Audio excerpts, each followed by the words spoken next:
यह है control of hormonal secretions, ये आपको नहीं पढ़ना है।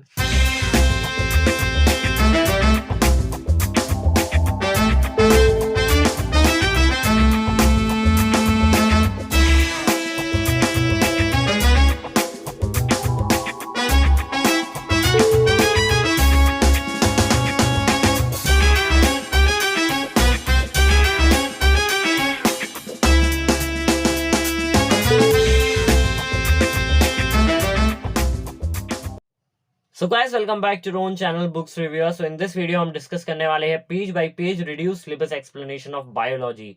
आज मैं आपको कॉन्साइज बायोलॉजी की बुक में बताने वाला हूं कि कौन कौन से टॉपिक्स आपके पेज बाय पेज डिडक्ट हो गए हैं और वो आपको नहीं पढ़ने हैं। और तो और मैं इस वीडियो में आपको बताने वाला हूं कुछ ऐसी स्ट्रैटेजीज जिससे आप अपना बायोलॉजी का कोर्स बहुत ही जल्दी कंप्लीट कर पाएंगे। सो अगर अभी तक आपने हमारा physics, chemistry, history, civics and geography का page by page reduce syllabus explanation video नहीं देखी है तो आप उसको भी देख सकते हैं, मैं डिस्क्रिप्शन में लिंक दे रहा हूँ। बुक की तरफ बढ़ने से पहले हम लोग एक बार सिलेबस को देख लेते हैं। सेमेस्टर 1 में आपने बेसिक बायोलॉजी और प्लांट फिजियोलॉजी की कंप्लीट यूनिट पढ़ ली थी। सेमेस्टर 2 में आपको ह्यूमन एनाटॉमी एंड फिजियोलॉजी पढ़नी है। इसमें टोटल आपकी 5 यूनिट्स हैं जो आपको पढ़नी है। वैसे बुक में और भी दी हुई हैं लेकिन आपको सिर्फ 5 ही पढ़नी है। The circulatory system, the excretory system, the nervous system, the sense organ and endocrine system. चलिए तो अब हम लोग बुक की तरफ बढ़ते हैं। सबसे पहले तो आप लोग कंटेंट्स में चैप्टर नंबर 13, 14, 15 एंड 16 कट कर दीजिए, ये आपको नहीं पढ़ने हैं। सेमेस्टर 2 में सिर्फ आपको 8 to 12 तक ही पढ़ना है। तो जो chapter number 8 the circulatory system है, इसमें आपका कुछ भी कट नहीं हुआ है, ये आपको पूरा पढ़ना है। इसमें मैं आपको कुछ इंपॉर्टेंट चीजें बता देता हूँ जो आपको एग्जाम के समय भूलनी नहीं है। तो सबसे पहले हम लोग इंपॉर्टेंट डायग्राम्स के बारे में बात करते हैं। तो जो मोस्ट इंपॉर्टेंट डायग्राम है वो है हार्ट का। ये आपको अच्छी तरीके से पढ़ना है और इसकी डिटेल्ड स्टडी आपको करनी है और इसकी लेबलिंग भी आपको याद रखनी है। पेज नंबर 91 पे ये डायग्राम दिया हुआ है, ये भी आपको अच्छी तरीके से पढ़ लेना है, जो कि diagrammatic representation of blood and lymph circulation. इस चैप्टर में आपको फंक्शंस और लोकेशन अच्छी तरीके से पढ़ लेनी है क्योंकि बहुत बार इससे क्वेश्चंस आते हैं।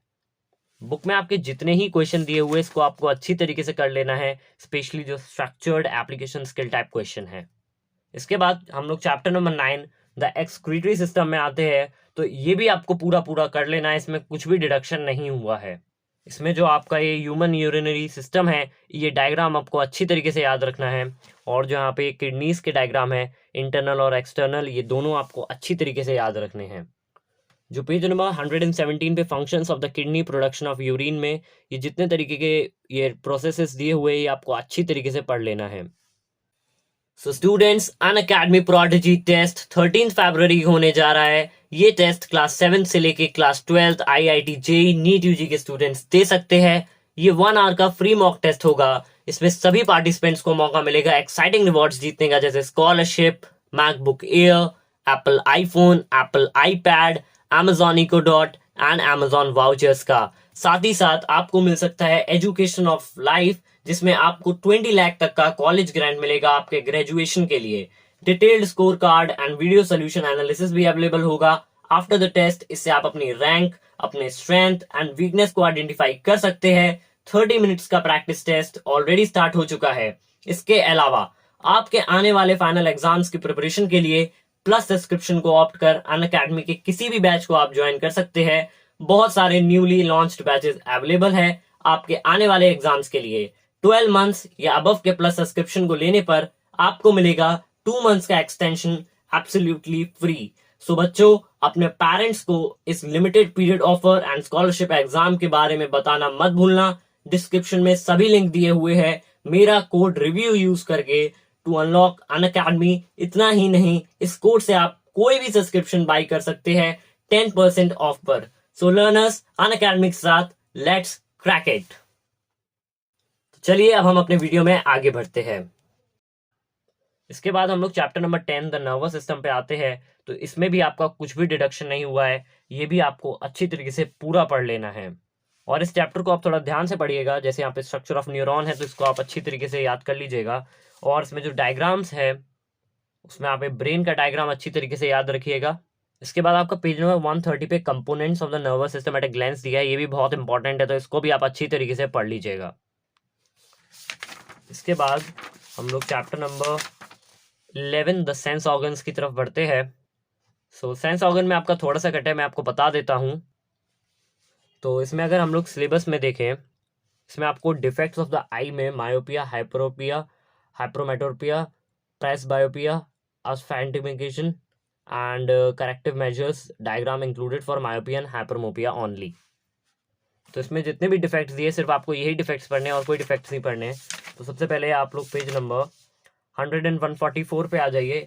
144 पेज नंबर पे जो यहाँ पे night blindness, colour blindness, corneal opacities और स्क्विंट दिया है, इसको आप कट कर दीजिए। मैं फिर से रिपीट कर देता हूँ, पॉइंट नंबर 6, 7, 8 एंड 9 आप पूरा अच्छी तरीके से कट कर दीजिए, ये आपको नहीं पढ़ना है। अगर मैं इसमें मोस्ट इंपॉर्टेंट चीज़ों के बारे में बात करूँ तो वो है structure of the eye ball. ये आपको बहुत अच्छी तरीके से पढ़ लेना है, मोस्ट इंपॉर्टेंट है, ये एग्जामिनेशन में 99% ज़्यादातर आता ही है। और पेज नंबर 146 में जो ईयर का डायग्राम है, ये भी आपको अच्छी तरीके से पढ़ लेना है, ये भी एग्जामिनेशन में बहुत बार आता है और बहुत इंपॉर्टेंट है। और बुक में आपके जो भी structured and application skill type question दिए उसको अच्छी तरीके से कर लीजिएगा। अगर आप इन सबको नहीं भी करते हैं कोई बात नहीं, इसको अच्छी तरीके से कर लीजिएगा, ये मोस्ट इंपॉर्टेंट क्वेश्चन है।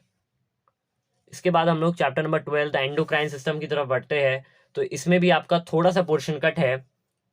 अगर हम सिलेबस में देखें तो इसमें आपको एंडोक्राइन सिस्टम में general study of the following endocrine glands, adrenal, pancreas, thyroid and pituitary, endocrine and exocrine glands, differences between endocrine and exocrine glands, exact location and shape of the endocrine glands, hormone secreted in the following glands, pancreas, insulin, glycogen, thyroid only, thyroxine, adrenal gland, cortical hormones and adrenaline, pituitary growth hormone, tropic hormones, ADH and oxytocin, effects of hypersecretion and hypersecretion of hormones, a brief idea of feedback mechanism with reference to TSH। ये वाला जो point है ये आपको इसमें नहीं पढ़ना है। तो सबसे पहले मैं बता देता हूँ इसमें आपको क्या कट करना है। तो इसके लिए आप लोग पेज नंबर 159 पे आ जाइए। पेज नंबर 159 पे जो 12 पॉइंट, लेकिन ध्यान रखिएगा जो अगले पेज पे टेबलें दी हुई हैं ये सब आपको पढ़नी है, ठीक है, ये सब आपके कोर्स में और ये आपको अच्छी तरीके से पढ़ना है। अगर हम इस चैप्टर के ओवरऑल बात करें क्या क्या इंपॉर्टेंट चीज़ें हैं, तो इसमें सबसे पहले तो आप लोग पेज नंबर 100 एंड 154 पे ये डायग्राम दिया हुआ है, मोस्ट इंपॉर्टेंट डायग्राम है।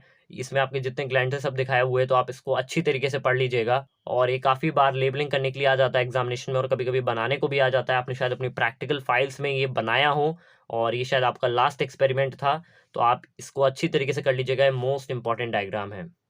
ऐसे ही पेज नंबर 157 पे थायराइड का डायग्राम दिया हुआ है, इसको भी आप अच्छी तरीके से पढ़ लीजिएगा, ये भी एग्जामिनेशन में बहुत बार आता है। और यहाँ पे पेज नंबर 100 एंड 157 पे अंडर सेक्रेशन दिया हुआ है, हैप्रोडिज्म, इसको अच्छी तरीके से पढ़ लीजिएगा। ये फर्स्ट पॉइंट इसका बहुत इंपॉर्टेंट है। यहाँ पे जो डेफिनेशन दी है ये भी बहुत इंपॉर्टेंट है। और मैं आपको बता दूं कि इस चैप्टर में जितनी भी डेफिनेशंस दी है, इसी चैप्टर में जितने चैप्टर में आपकी डेफिनेशंस दी हैं ग्रीन बॉक्स में या फिर ब्लू बॉक्स में, उसको अच्छी तरीके से कर लीजिएगा। और जितने भी अभी तक आपने डिसीजेस पढ़े हैं उनके सिम्टम्स जरूर से पढ़ लीजिएगा, स्पेशली ये वाला जो चैप्टर है इसके जितने भी सिम्टम्स है, जैसे यहाँ पे क्वेश्चन दिया हुआ है list any 3 symptoms of diabetes mellitus, इसको अच्छी तरीके से पढ़ लीजिएगा आप।